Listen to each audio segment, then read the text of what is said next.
Great morning, my friends. Great morning, world. This is your boy Dragon, and welcome to another Rise Up with Dragon. I want to welcome everybody to the eye of the storm. Welcome to the playing field of your conscious mind. This podcast's intention is to remove the blindfolds from your program mind so that you can gain access to higher levels of consciousness and tap into your true great potential. How do we do this? We do this with our 10 minutes or so, straight to the punch, deep thought podcast format, our weekly blog called The Dragon's Lair, One from the Vault, as well as our upcoming online courses and books. Welcome, my friends, to another Rise Up with Dragon.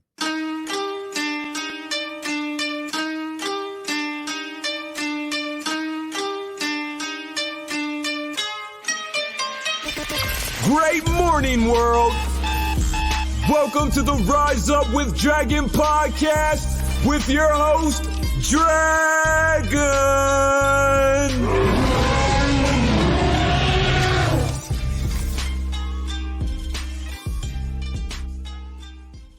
So you wake up on most mornings, and when your computer boots up, your mainframe, remember it's booting up from yesterday, and you begin to judge your day and the reality of your day with your analytical mind.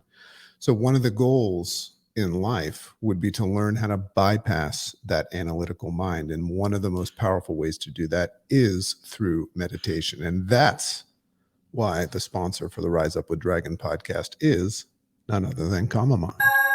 Get into the float state with Calm Mind meditations and gear.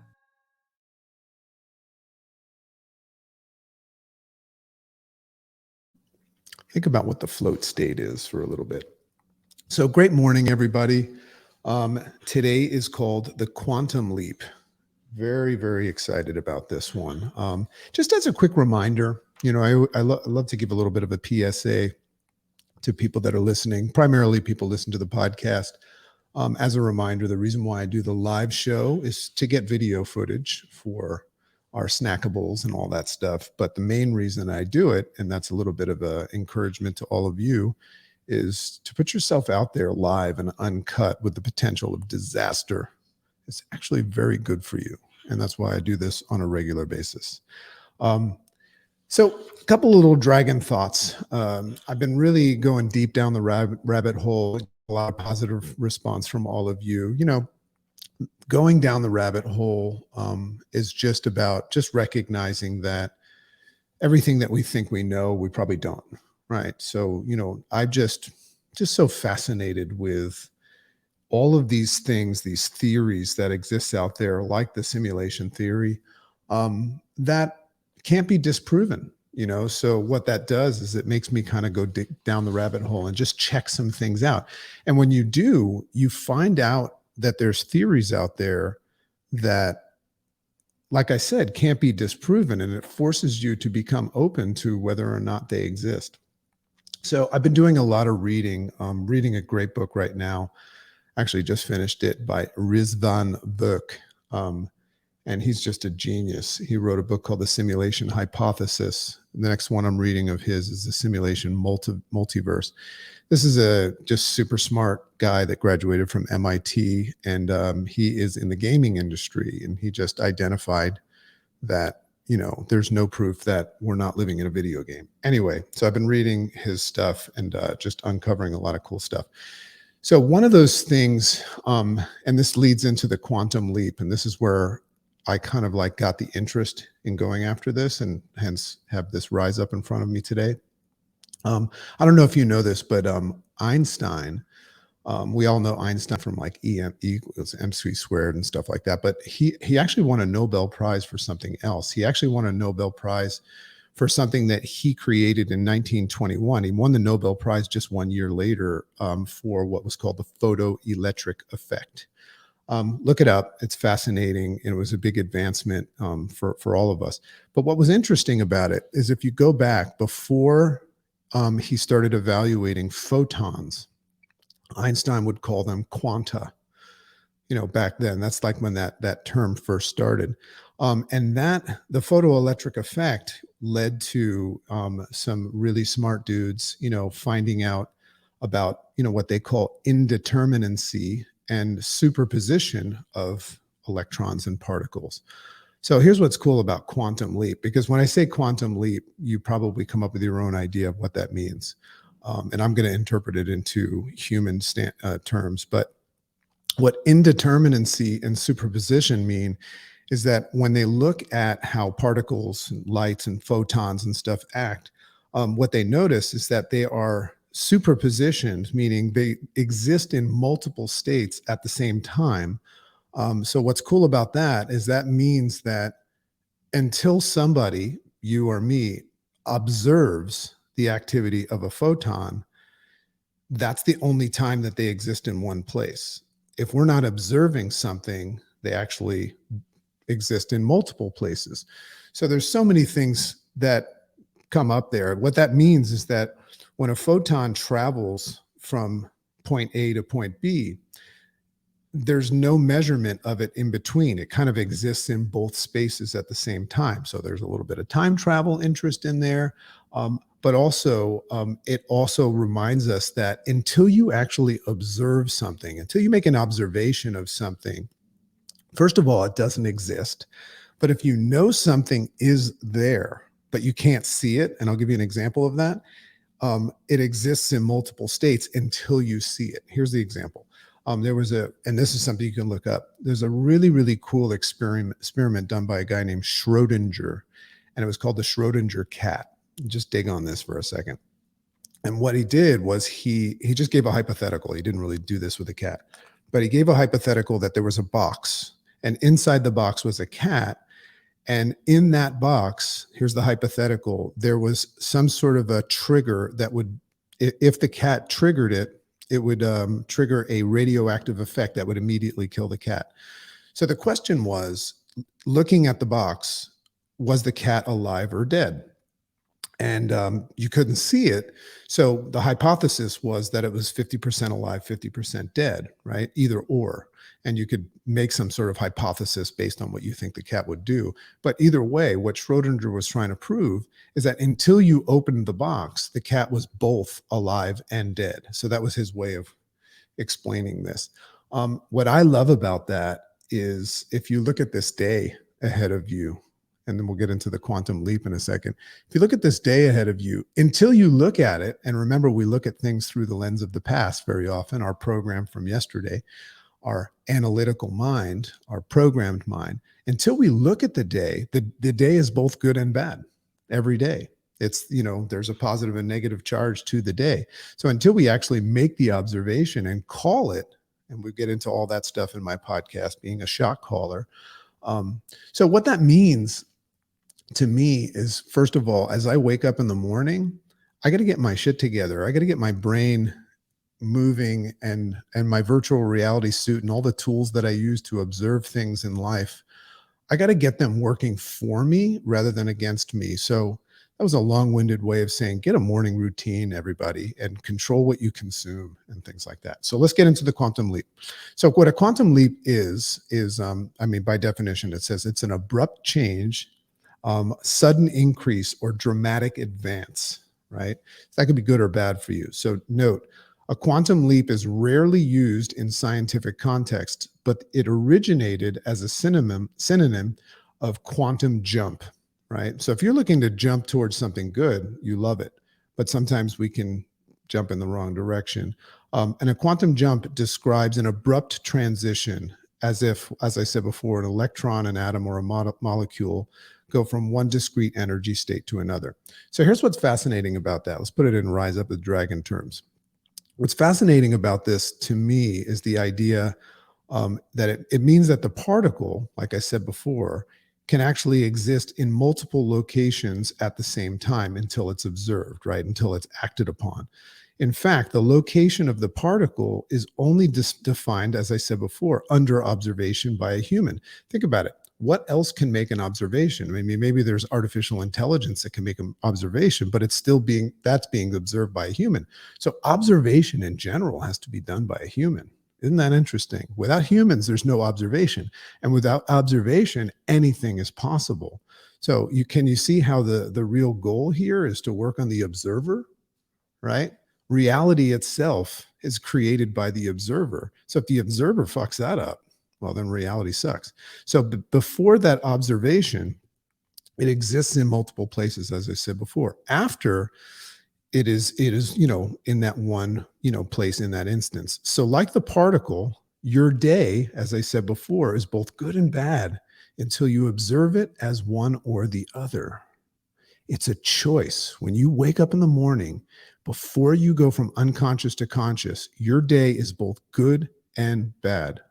But then as soon as you make the observation, and here's what's interesting about that. When I first make my observation, when I wake up, I don't know about you, it's not good because I booted up yesterday's program and whatever bummed me out about yesterday, it's still there. So I have to have my model morning set up and how I capture that first bit of consciousness, because I have to program my mind and tell it how I want to see the day. Because once I call it, once I make that shot and I call it as the shot caller, then we got to make sure that it's the one that's in support of our future. So the idea of humans that go after things with consistency, with no quit, this is what's really cool. This is your gift. The idea of humans that go after things with consistency and no quit in them, they're the people that can experience a quantum leap or an advance to their desired state. Think about this. It will be perceived as a good day when you have a quantum leap. All of a sudden, right? Because you worked at something consistent, you leveraged it, like Robert Fritz says. If I get up and I do my model morning every day, whether I like it or not, and I control what I consume, and I only partake in high leverage activities, within the realm of the things that I can control, and I do it and I do it and I do it, and I'm patient, and I detach from the outcome, but I leverage. All of a sudden, those are the people that just all of a sudden just go boop, and they just leap forward. Give me some feedback on that. Have you ever had a day? I mean, some people call it the flow state, and we play around and call it the float state. But the idea of a quantum leap, it's not something that happens by luck, right? I believe that we can hack quantum leaps. I believe that what we can do is just recognize. All you have to do is recognize that it's highly probable. That's all you need, because with high probability, you feel what's called potential. And if I have potential going into a weekend or a week or a year, that's enough success for me. If I feel optimistic because I'm leveraging something to the point where I'm going to experience, you might say, success. But if I feel that I have high probability of experiencing what I call the quantum leap, I think it's awesome. Now, here's what's crazy about that. In my book, I have a chapter called Life is a Line. If you look at your life, if you look at, from the time you're born till the time you're here, and then the aspect of how long you think you're going to live, go back and look at the actual amounts of time that it took to go from A to B when you had a quantum leap. It happened in an instant. It usually happened from a decision and all this stuff. But if you look at the rest of your life, that's where you put all the work in, all the struggle and all that stuff. So the idea is, like, when I look at my lifeline, I can probably go back and see that I've had probably 4 massive quantum leaps that have brought me to who I am today and give me the credentials of somebody that considers themselves successful. But if I learn how to hack this, and I learn how to not get distracted and live in this world where quantum leaps are more probable, right? I'm just using the term quantum leap to probably mimic something that you call it something else. But if I can look at my lifeline from here to the end, and I have multiple quantum leaps because I've been leveraging them, well, I might be called lucky, or somebody might say, oh, he's a successful guy. But what they can't see is that I've just become really, really efficient at hacking quantum leap, So there's a quantum leap waiting for you. The only thing holding you back from it is probably your screwing up and putting interference, stop and go in your momentum. All right. Momentum is connected to a quantum leap as well, I believe. Quantum leaps don't just happen. The only quantum leap that can just happen is if you are not prepared, because what you control is how you respond to things, not things, right? If you are not prepared with a good control system, a strong response system, which is what my book is about, the interface response system, if you're not prepared for it, well, then as soon as shit hits the fan, and shit hits the fan often, right? As soon as the shit hits the fan, you could take a quantum leap the wrong way, right? And that's when you hear the story of somebody saying, this happened and everything fell apart. And now I'm spending all this time trying to build momentum in the other way and tension towards creating a quantum leap the other way. I think a lot of you look at the idea of being in search of a quantum leap. I think a lot of people look at it as like needing a break. I got to get I deserve a break, right? I deserve a break today. McDonald's, genius. So in any case, just closing this out because I just went and drifted, but sometimes that's fun.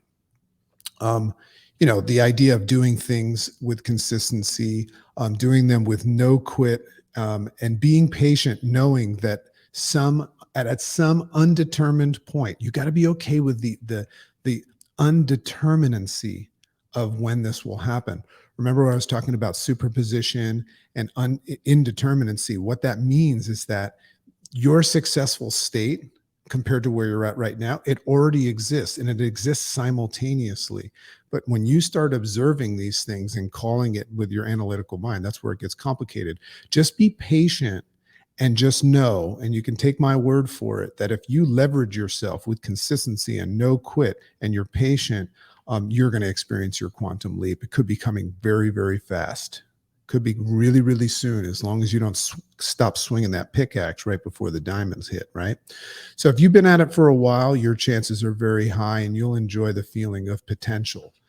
Warp speed, Sulu. So this has been another Rise Up with Dragon. Very, very interesting stuff coming out on our new podcast, NFTs Made Simple, with my brother, Mark Savant. And very excited about getting that book done. The 15 Days of Discipline is really, really close to being launched. A lot of fun stuff happening. And, our coaching business is going very, very well. And, just teaching people how to create financial freedom around the things that matter most. So reach out through Rise Up with Dragon podcast. Please like, rate, and review us. Check out our NFTs Made Simple podcast. We've got a lot of cool interviews coming up there. Rise Up with Dragon in Instagram, and we're even playing with Twitter and LinkedIn now. So love and appreciate you all. Have an amazing day.